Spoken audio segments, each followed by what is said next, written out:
This bird is a gem, and for the thousands of them that roost, feed, and breed right here in Trinidad makes us truly rich.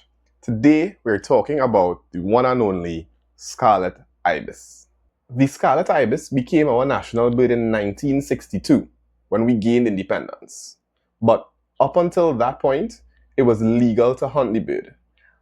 However, even after independence, the poaching did not magically stop.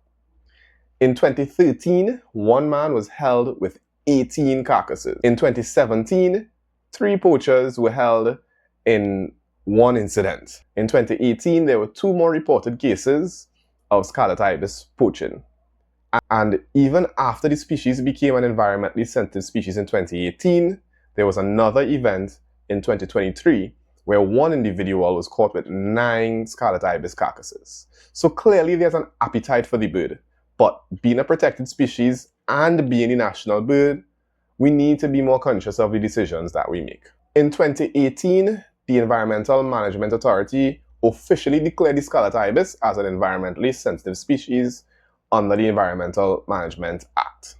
And there are some really strict rules when it comes to dealing or handling the Scarlet Ibis. Under the ESS notice, it is prohibited to take, harm, injure, or poach the Scarlet Ibis, possess or trade any part of it, alive or dead. Violations can lead up to $100,000 in fines or 2 years imprisonment. Here's why these birds require our protection. They're indigenous to Trinidad.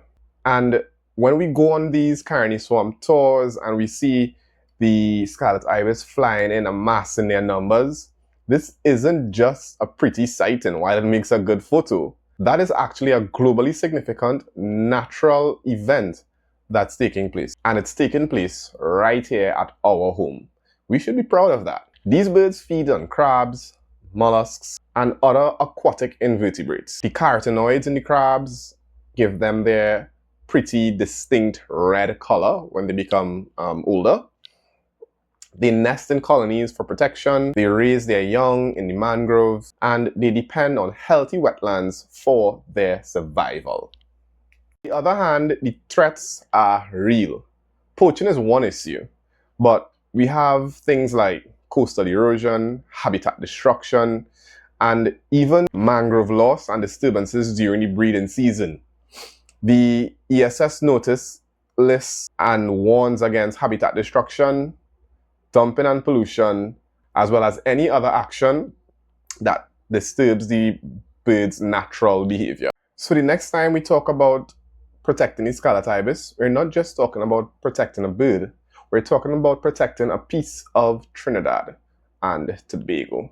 We're talking about protecting a species that has lasted and survived millions of years, and a species that survived storms, predators, evolution, and climate shifts. But now, its biggest threat is us, humans, and what we do and what we decide to do. Next time you see a Scarlet Ibis, whether it's flying over, entering the Carney Swamp, or if it's feeding in the mud flats, you should be aware. This isn't just a random splash of red in the sky. It's not just another bird. This is your culture, your heritage, your Trinidad and Tobago. This is Conservation Conversations with Adrian, signing out.